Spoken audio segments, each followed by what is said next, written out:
Welcome to In the Now with Jim Swilley. We're having such a good time today in Midtown Atlanta. In case people don't know you, let's say your name, starting here, please. Jacob Israel. Lonna Spencer. Ralph Martin. Robert Rutherford. Brian Anderson-Payne. Jeremy Lopez. Okay, in 1971, John Lennon wrote a song called Imagine. And the lyrics are, imagine there's no heaven, it's easy if you try, no hell below us, above us only sky. Imagine all the people living for today. Second verse is, imagine there's no countries, it isn't hard to do, nothing to kill or die for, and no religion too. Imagine all the people living life in peace. And then the refrain is, you may say I'm a dreamer, but I'm not the only one. I hope someday you'll join us and the world will be as one. And there's a third verse about imagine no possessions. Preachers used to have a field day with that. I can't tell you how many preachers I heard over the years say, I bet John Lennon knows there's a hell now. You know, because he's a burning in it. And, you know, the audience would go crazy because people really wanted to hear that. I've been a Beatles fan forever, but I've kind of come full circle with that song. I always liked it, but I was afraid to say I liked it because it was considered such a blasphemous song, especially in the early 70s. What? Imagine there's no heaven, there's no hell. Art is subjective. Art says something to us differently. Like even the guy I have this month as my artist of the month, he sang an old gospel song Sunday called "It's Nobody's Fault But Mine," and it says it's an old spiritual that says if I'm lost, if I don't get religion, it's nobody's fault but mine. And when we got through, I said, you know, that song is open for interpretation. What that song is about is personal responsibility. It's not about heaven and hell. It's about I, at the end of the day, am responsible for my own life. I think in a previous episode, we've talked about I'm responsible for my own heaven. I'm responsible for my own hell. What about the word imagination? What about the concept of dreaming? What about the idea of a utopian world? Is that what the kingdom of God was supposed to have been? Is that the ideal? Is that the city set on a hill? What say you about this song? What does it mean to you? It's open for interpretation. Is John Lennon in hell? Is he burning as we're saying these very words? Is he screaming, saying, dip your finger in the water and quench my tongue? What say you, Doc? I say imagination is God and God is imagination. Okay. Because I have found out that once I shift my consciousness from thinking about an idea and start thinking from it. And the only way to think from it is to imagine it's already here. Mm-hmm. That to me fulfilled that scripture where God calls those things that be not as though they are. I got to see them as they already are and then think from it. And to me, that's the act of imagination. That's God. How does imagination fit with the prophetic? When you prophesy to somebody, are you stimulating their imagination? Absolutely. Yeah, I think imagination is powerful. I think it's where the desires and the creativity and all the different amazing things that God has placed inside of them can really open up and expand. And to me, prophecy is not telling you something you don't know. It's really just opening up that which is already lies within and awakening that source of life in you. And you know, Dim, when I hear that song, here's what I hear. I hear detach yourself from everything. Detach yourself from everything of a belief system. Detach yourself from everything you've ever thought was real to you as a foundation, and find the Christ within. Find who you are. You know, the I am that you are. That's what I hear when I hear this song. Last night we were talking about, you said that you'll just say things when they happen. Oh, yeah. We talked about, I've actually taught on this, that the term abracadabra is actually rooted in a Aramaic term that means I create as I speak. That's it. How did you know to do that? Is it something innately? You know, it started when I was, and I found it quite by accident when I was very, very young. I just, I would say things. You know, I was always trying to prove everybody wrong. You know, that I'm gonna like in English. I was in the lowest English track. You know, I wasn't very affluent when I grew up, and so of course my the teacher that I said, oh, you'll never be a writer because I moved up. I worked so hard, and I finally got into an honors class in high school. Wrote my first paper, and I was told that how did you get in my class? She tried to get me out of the class, and And I said, not only I'm going to do well in your class, and I did. And then in university, when I went to, I went on scholarship for acting because I was very, very sick. So first one in my family to go to school. I remember I was playing Oberon in A Midsummer Night's Dream, and he was somebody that I really looked up to, and he was trying to tell me how difficult it is out in the real world. And I said, you don't understand. In about a year's time, I'm going to be in a movie. I'm going to call you. You're going to be in it. And of course, she's like, oh, okay, sure. A year later, I wrote a film, and there was this part and it just all worked together. And I started realizing that the things that I said, had weight. And didn't you say you wanted to be on this podcast? Oh yeah, I did. Yeah. I was so a little. We're all here today. There's a little bit. There's a little bit. There's a little bit of like when the first ones came out. I said, I want to be on that. Yeah. Because that looks like such. That's what's coming next. And I was always fascinated with things that were, the prototypes, like we were talking about, the things that were just becoming, the raw, the pure, there's not millions of dollars that's going into this production. There's heart and soul and passion. And I said, I want to be there because I know where this is going next. So I have to be here. So it was very, I would say, I guess almost a selfish desire of mine. I didn't tell him, of course, that. I told my wife, and I told a bunch of other people. Yeah, but see, I wanted you to be on that. That to me is what even the idea of covenant is. It's win-win. Like you get something out of it, I get something out of it, because you certainly have added something to these productions, but our imaginations cause us to intersect. What about you, Lonna? What does the song say to you? Well, when I think of imagination, I think of image that it comes from, and it's like, what do you see? So, everything about me lately has been inward, not to look at you. And Good. One of my favorite books is The Inward Reaches of Outer Space, and when I got this, it made me want to be introspective and learn more. When you parallel the expanse of the known universe and how just mind-bogglingly huge it is that you can't even begin to comprehend it, that's the same of the depth in our being. It's the same. It's like mind-boggling how deep. And if I look deep enough and get in touch with myself enough, I find you. That's it. And I find you. Right. And I'm like, I didn't know that part of me existed. Right.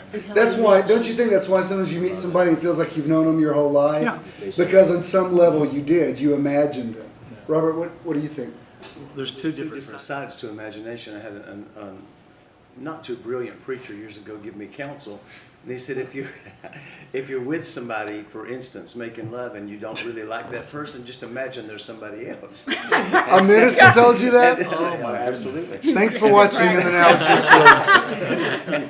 When you're imagining there's no heaven, you're assuming there actually is one, but you're imagining it isn't there. Right. You can also use that same power to imagine something is there that is not. So there's two sides to it. Gotcha. And to imagine something, I just walked around the corner and was buying a couple things for my little girl, and I bought this box of crayons, and this is the one I got when I was in kindergarten. 8 colors is all we knew about. That's all you had. And this is what I had, and if somebody handed me this and said, imagine periwinkle. I don't know what periwinkle, I'm still not sure if I know what it is, but it's listed on this box. Right. 50 Shades of Gray, what a joke.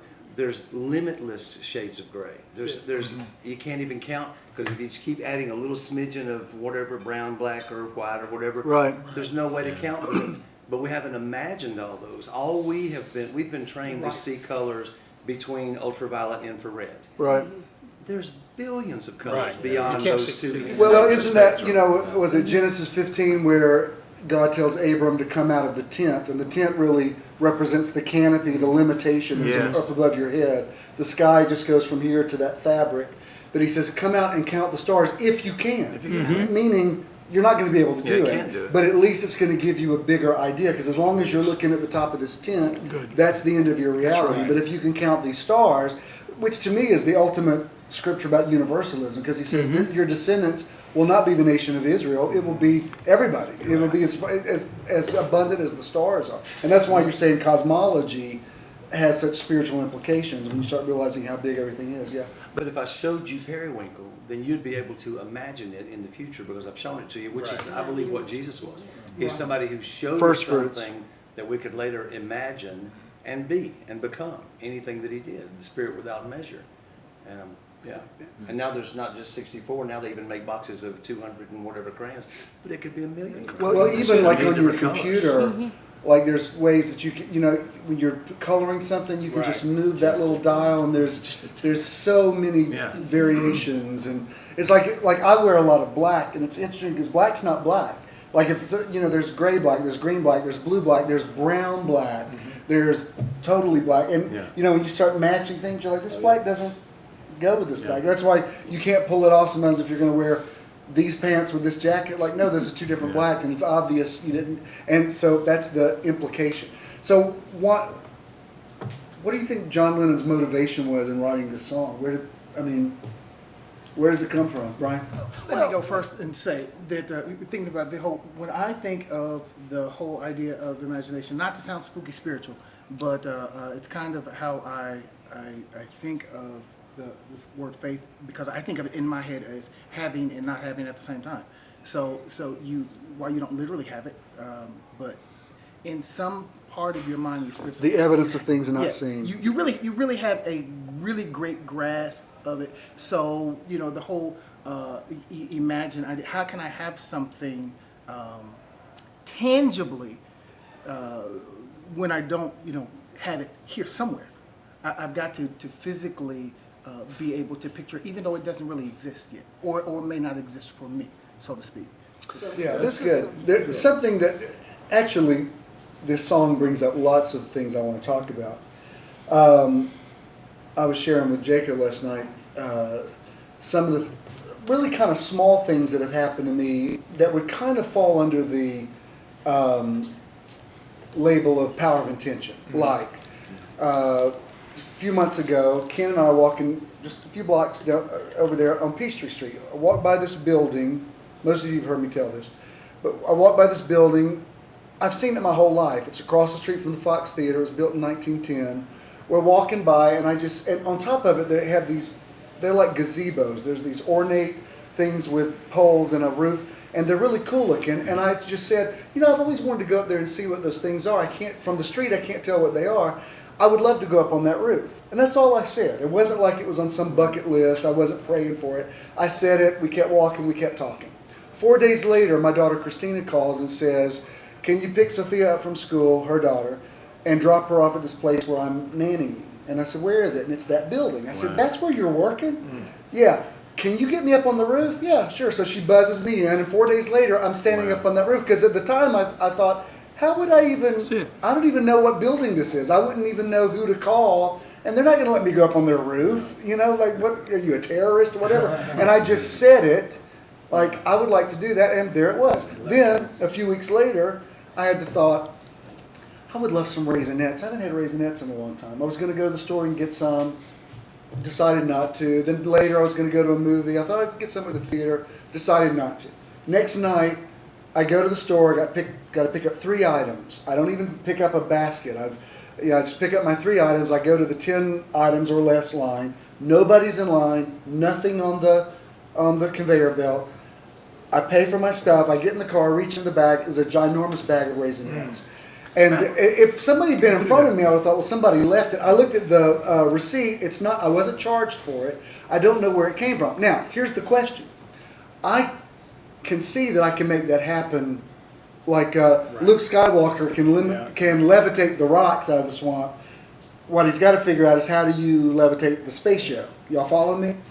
And I don't want to say I don't know how to do it. I want to say I'm walking into it. And I can tell you this.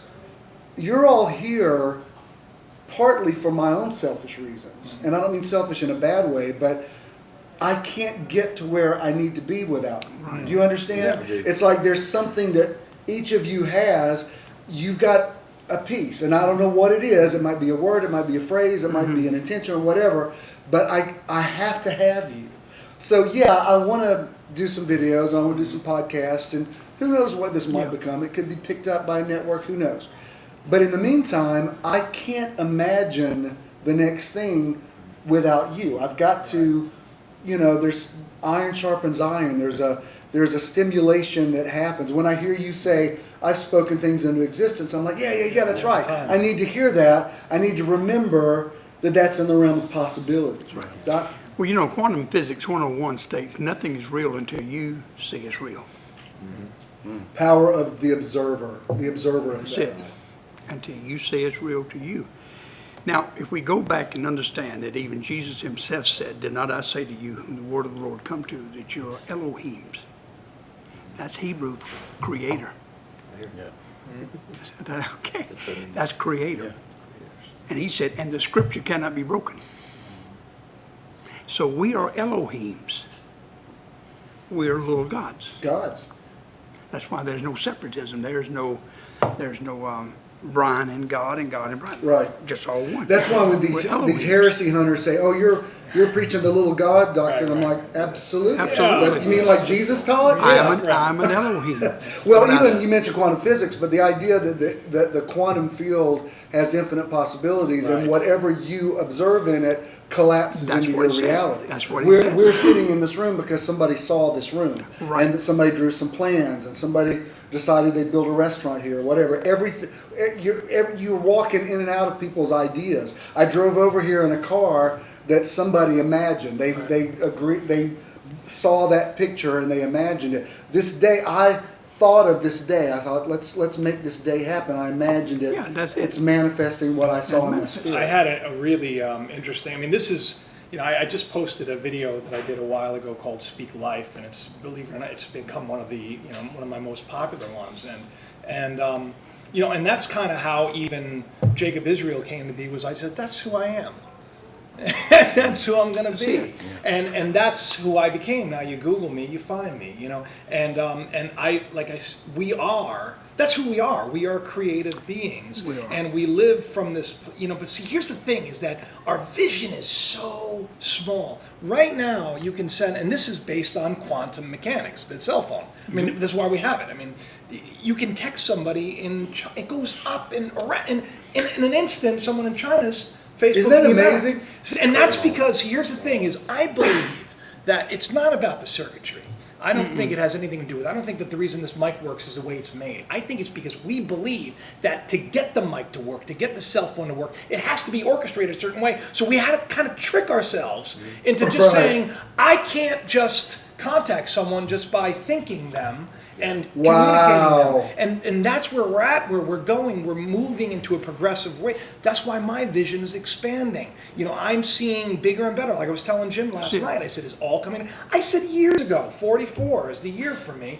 That's when I'm coming into a new day, the promised land, if you will. Because I decided back then, and I believe it, and it becomes. You have to, listen, if everything is possible with faith, you have to believe that to achieve it. So you can do it with Raisinets. We can do it with little things like appearing on In the Now, but can we do it with, I can change the world and end world and that's hunger? my point. It's like, if I can imagine that, You can. then I want to believe I can imagine that. And when the collective conscious shift over to that, Yes. it'll happen. Yes. Robert? I found myself without transportation to come here today, and the exact same thoughts. I sat there thinking, why can't I just, close Be my translated. eyes and be there? Right, Why boom. can't I just, because I know that's in the realm of possibilities. We have we have examples of that with our dream of Genie and with some folks even in the Bible we see that. Right. And the thing that's set is because I'm putting faith in an automobile that runs on gasoline and a motor. Oh, And man. the whole thing. That's where my faith is right now. Right. And if I could just move that out of the way. Yes. Imagine there's That's no the point. automobile. Yes, That's yeah. the point. Imagine there's no microphone. Right. Then we can speak without it. Imagine there's no cell phones. Right. Then we can communicate to China without it. Yeah. But it's where we're putting our faith. Because if you had said 25 years ago, if you told me 10 years ago, yeah. this is your phone, this is your computer, this is your alarm clock, you can Your type Garmin, little your- letters in there and somebody on the other side of the world can read them nearly as you're typing Yeah. them, I would have said, I Right. don't think No, that's probably possible. not. So if I believe it's possible now, That's it. then what is the next What's step? next step? To be able to say, I don't need to text you, I can just say, and you got exactly. it. You know what I mean? Or I can be there. And I really believe that's where we're going. And I love when you said the song's not just about imagine there's no heaven and hell. Like you said, it's imagine life without limitations. Right. Exactly. What if God is bigger than heaven and hell? Yeah. What if God is Right. bigger than right or wrong? What if the tree of life is greater than the tree of the knowledge of good and evil? What if Holy Spirit, source, eternity, what if it's a much bigger idea than Father, Son, and Holy Ghost? What if those aren't bad ideas, but they were just a drop in the bucket of God is such a bigger concept. And that's what imagination does. Yeah, Doc? For everything is in its time. Yep. Everything He has is in made its time. not good things, everything Everything. beautiful in its time. In its time. What? Everything. Everything beautiful in its I was time. thinking about imagination, and I thought we're still having problems trying to get over God being a man or father. I mean, think about it. We're trying to fight Right. on imagination. When people say God can be my mother, oh, that's blasphemy. Right. But He says I'm spirit, and those Right. who worship Me must worship Me in spirit and truth. And I'm thinking to myself, if you are trying to lock God, who is everything and in everything, into a gender, yeah, you're never going to imagine anything in your life. I mean, we have to get past that place that if God is everything, then my imagination can think everything. Right, and that's the point. Yeah. It's creation. And that, I know I said this in an earlier episode, but isn't that why Jesus had to say it's necessary that I go away? Because as long as I'm in this incarnation, you're just going to see this 33-year-old Israeli man. But then on the day of, I believe when he says, I'm coming back, I think he did come back 10 days later on the day of Pentecost. And now you don't see him, but it's people from all the known world at that time coming together because they're not limited to seeing a 33-year-old anthropomorphic man. Was Jesus that? Yes. Is that a part of the whole experience? Yes. But like you said earlier, Jesus was swallowed up by Christ, and now he is Christ Jesus. And that isn't that what's happening to all of us? That's what's happening And to all of that's us why right now. even, through many dangers, toils, and snares, I have already come. Yeah. And I don't regret any of it. This light affliction works a far greater weight of glory. Yeah. And that's not talking about in heaven. That's talking about the sufferings I've been through. What was the scripture you quoted earlier? Through much tribulation you enter the kingdom. You enter the kingdom. And so Much that happens tribulation. to everybody. But like you said earlier, that's just life. That's That's not life, that's spiritual warfare. That's just life. That's There's life. things in life that hurt, that are difficult, that are, they're hard. But it's all part of the process to release you so that you begin to be able just to walk in a little bit of your imagination. I mean, if you think about all that we possibly could be. Like I can say, I can imagine myself flying right now. I'm not actually doing it, but what if it is in the realm of possibility if I could imagine there's no heaven, there's no hell, there's no That's above what us the song's only about. sky. I mean, honestly, and I'm not just saying this because I love the Beatles, but I think that song is anointed. I think it came straight from the heart of God. He was a great I spiritualist. think it was a prophetic song. I think it was way ahead of his time. That's it. And of all the preachers, he's the one that said the Beatles are more popular than Jesus Christ. Well, he was a kid when he said that, and at the time, They were. at least in youth culture, Right. they definitely were. The kids weren't filling up Shea Stadium and screaming over Jesus. They were over the Beatles. That's it. That was just a thing that he said. But I think now on the other side, I think, and you can go with me on this if you can, but if I'm going to walk with Elijah and David, Yeah, John Lennon. and then Well, John Lennon is going to be there definitely a too. prophet. And we will one day say to him, ooh, you were ahead of your time on that Yeah. song, but thank you for writing it. You can always tell who the spiritualists are by how the religious people You respond really to it. can. You really can. It's like the old South Georgia proverb, if you ever throw a rock among a dog, you'll know which one you hit. Yeah. The one that hollers. Makes you know who really is the Pharisees and Sadducees. That's it. And so But don't you he's a think, we've spiritualist. talked a lot today about us and we, but don't you think the collective imagination, because even yesterday when you didn't know how you were going to get here, That's it. you said, how are you going to get here? You know what I said to you? I said, you're Robert Rutherford. You'll get here. And I Yeah. believe that. And Right, that you was believe that was a that. word to you. I Boom, said, here you are. I don't need to pray. You will find a way. I know you, and I know that That's it. you figure it out. And I don't even know how you got here. If you said, I was translated here, I'd be like, okay, that sounds about right. And that is him doing exceeding abundantly above all we can ask or think, according to the power that works in us, in direct correlation to the power that works in us. Brian? Interesting. You said that you spoke that, and Robert, you said you believed it.